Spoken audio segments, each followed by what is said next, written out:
सो hi guys, कैसे हैं आप सब। मेरा नाम है आदित्य तिवारी और आज के इस वीडियो में हम बात करेंगे कि इन्फ्लेशन क्या होता है। इन्फ्लेशन वो चोर है जो दिखता नहीं है किसी को, पता नहीं चलता उसने कब चोरी किया, कैसे चोरी किया, क्यों चोरी किया, पर वो आपका पैसा समय के साथ चोरी ज़रूर करता है। इन्फ्लेशन कभी भेदभाव नहीं करता कि आप अमीर हैं या आप गरीब हैं। आप चाहे अमीर हो या गरीब हो, इन्फ्लेशन आपका पैसा ज़रूर चोरी करेगा अगर आप इन्फ्लेशन को नहीं हराओगे तो, अगर आप इन्फ्लेशन से अपना पैसा नहीं बचाओगे तो। इन्फ्लेशन वो चोर है जो किसी का नहीं हो सकता। किसी साल इन्फ्लेशन बहुत ज़्यादा बढ़ जाता है, किसी साल इन्फ्लेशन ज़्यादा नहीं बढ़ता है, किसी साल महंगाई कम हो जाता है, किसी साल महंगाई बहुत बढ़ जाता है। तो जो महंगाई है, जो इन्फ्लेशन है, ये बढ़ता भी है और ये घटता भी है। अब हम बात करते हैं कि इन्फ्लेशन आपको कैसे इम्पैक्ट कर सकता है, क्या रीज़न है, क्यों ये आपको और कैसे इम्पैक्ट करेगा।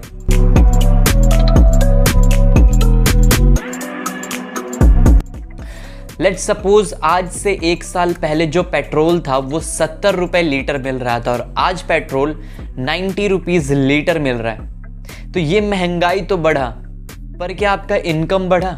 पर क्या जो पैसा आपने कमाया आपने उसको बढ़ाया? जैसे महंगाई बढ़ा, क्या आपका पैसा उसी रिस्पेक्ट में, उसी सेम प्रोपोर्शन में, उसी सेम रेशियो में बढ़ा? आपने अपने पैसे को, अपने इनकम को बढ़ाया। आटा अभी से 1 साल पहले 22 रुपये किलो मिल रहा था, आज 25 रुपये किलो मिल रहा है। क्या आपका इनकम उस तेजी से बढ़ा? This is the biggest reason जिससे आपका लाइफ इम्पैक्ट होगा, जिससे आपका फाइनेंशियल कंडीशन इम्पैक्ट होगा। समय के साथ इन्फ्लेशन, महंगाई आपका परचेजिंग पावर ख़त्म कर देगा, आपको गरीब बना देगा। एक एग्जाम्पल लेते हैं। देयर इज़ 2 पीपल, एक है मनोज, एक है रमेश। मनोज का इनकम जो है वो 20,000 पर मंथ का इनकम है और रमेश का जो इनकम है वो 10,000 पर मंथ का इनकम है। पर 1 साल बाद मनोज का इनकम 20,000 पर मंथ पे ही रहता है और रमेश का इनकम 10,000 से 12,000 पर मंथ पे पहुंच जाता है।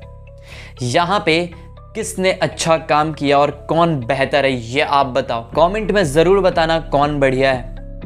मेरे हिसाब से रमेश बढ़िया है क्योंकि उसका इनकम बढ़ा पर मनोज का इनकम नहीं बढ़ा। मीन्स इन्फ्लेशन बढ़ा, महंगाई बढ़ा, पर मनोज का इनकम नहीं बढ़ा। मीन्स मनोज का जो परचेजिंग पावर है, चीज़ों को खरीदने का क्षमता कम हो चुका है, पर रमेश ने अपने चीज़ों को खरीदने के क्षमते को बढ़ाया है। This is what it is. अगर आप अपना इनकम नहीं बढ़ाओगे 10-12% के रेट से तो महंगाई आपको मार डालेगा। अब बात करते हैं कि इन्फ्लेशन अच्छा होता है या इन्फ्लेशन बुरा होता है। इन्फ्लेशन क्या होता है? इन्फ्लेशन आपके लिए क्या है?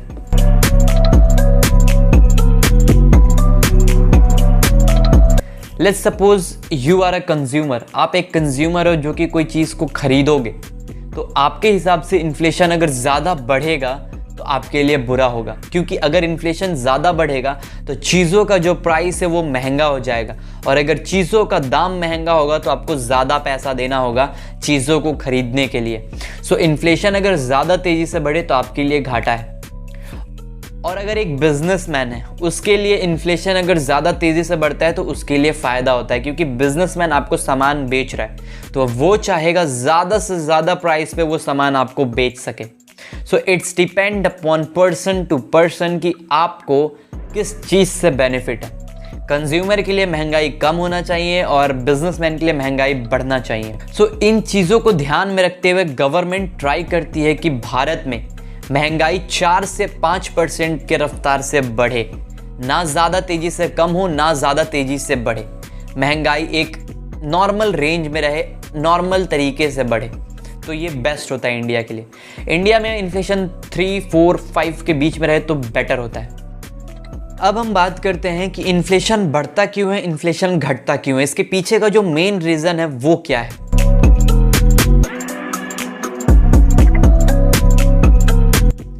इन्फ्लेशन के बढ़ने या इन्फ्लेशन के घटने के पीछे का जो मेन रीज़न है ना, वो है कैश, मनी, कि उस साल कितना मनी प्रिंट हुआ, गवर्नमेंट ने कितना नोट छापा। अब बताता हूँ, गवर्नमेंट अगर ज़्यादा नोट छाप देगी तो महंगाई बढ़ जाएगा, क्यों बढ़ेगा? जब ज़्यादा नोट देश में छपेगा तो हर किसी के हाथ में नोट आएगा। ओके, जब हर किसी के हाथ में नोट आएगा तो हर कोई बाहर जाके चीज़ों को खरीदेगा और हर कोई ज़्यादा से ज़्यादा प्राइस पे करेगा एक चीज़ को खरीदने के लिए। लेट्स सपोज एक शॉप पे पेप्सी है 1 बोतल और पीने वाले 4 हैं, तो उन 4 में से जो सबसे ज़्यादा पे करेगा वो पेप्सी वाला उसी को अपना पेप्सी देगा। मीन्स चीज़ों का दाम बढ़ जाएगा, सबके हाथ में पैसा होगा तो।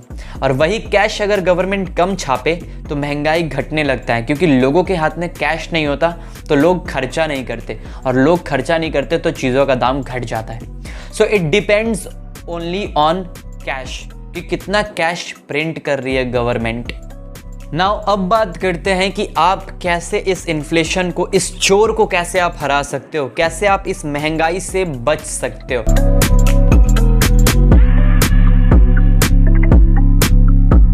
सबसे पहला चीज, आप जितना भी कमा रहे हो ट्राई करो कि उसको इंक्रीज करो 10 to 12% के रेट से हर साल। अगर आप पिछले साल 10,000 कमाए थे हर महीना, तो इस साल 12,000 रुपये महीना कमाने का ट्राई करो। इस तरीके से आप महंगाई को बीट कर पाओगे। दूसरा, जितना भी कमा रहे हो उसमें से ज़्यादा इन्वेस्ट करो और उस पे अच्छा रिटर्न लाओ, क्योंकि महंगाई 6% 5% से बढ़ता है, तो ट्राई करो 10% 12% 15% तक इंटरेस्ट लेके आओ आप अपने मनी पे। सो ज़्यादा से ज़्यादा इन्वेस्ट करो और अपने मेन इनकम को और तेज़ी से बढ़ाओ, 12% के रेट से 10% के रेट से बढ़ाओ। अब बात करते हैं कि आप कहाँ कहाँ इन्वेस्ट कर सकते हैं 10% से 15% रिटर्न लाने के लिए। पहला है गोल्ड। आप गोल्ड में इन्वेस्टमेंट कर सकते हैं, जहाँ पे आपको 10% का इंटरेस्ट मिल जाएगा। रियल इस्टेट मीन ज़मीन खरीद सकते हैं, फ्लैट खरीद सकते हैं, जहाँ पे आपको 12% तक इंटरेस्ट रेट मिलता है और आपका पैसा बढ़ता है और इन्फ्लेशन को बीट करता है। तीसरा, आप इन्वेस्ट कर सकते हैं इंडेक्स फंड यानी स्टॉक मार्केट में। आप स्टॉक मार्केट में इन्वेस्ट करेंगे तो आपको 14 to 15% का रिटर्न हर साल आएगा, एवरेज रिटर्न। इससे क्या होगा कि आप इन्फ्लेशन को बीट करेंगे और इन्फ्लेशन से 11% ज़्यादा पैसा कमाएंगे। मीन्स आपका जो परचेजिंग पावर होगा, चीज़ों को खरीदने का क्षमता होगा, वो समय के साथ बढ़ेगा और आने वाले टाइम में आप अपने हिसाब से ज़िंदगी को खुशहाली से जी पाएंगे। तो मैं आशा करता हूँ कि आप इन्फ्लेशन की इस कॉन्सेप्ट को समझे होगे। सो अपने मनी को इन्वेस्ट करो, अपने एक्टिव इनकम को बढ़ाओ, तब आप इन्फ्लेशन को ईजिली बीट कर दोगे। अब मेरे से बहुत लोग क्वेश्चन पूछेंगे कि भाई अगर मैं इन्फ्लेशन को नहीं हराऊं तो क्या होगा।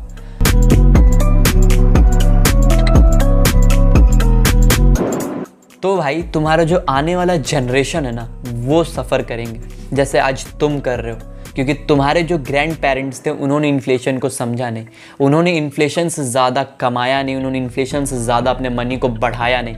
इस कारण से आज तुम सफ़र कर रहे हो और फिर तुम्हारे कारण से तुम्हारे बच्चे, तुम्हारे पर बच्चे सब सफ़र करेंगे, आपका परिवार सफ़र करेगा। So try to increase your active income from 10 to 12%, और जितना कमा रहे हो उसमें से ज़्यादा पैसा इन्वेस्ट करो और ज़्यादा से ज़्यादा पैसा बनाओ। ओके, आशा करता हूँ कि आपको ये वीडियो अच्छा लगा होगा, इन्फ्लेशन के कॉन्सेप्ट को आप समझे होगे। और अगर ये वीडियो अच्छा लगा तो इस वीडियो को शेयर करें, इस फाइनेंशियल एजुकेशन को दूसरों तक पहुँचाएँ और इस चैनल को सब्सक्राइब करें।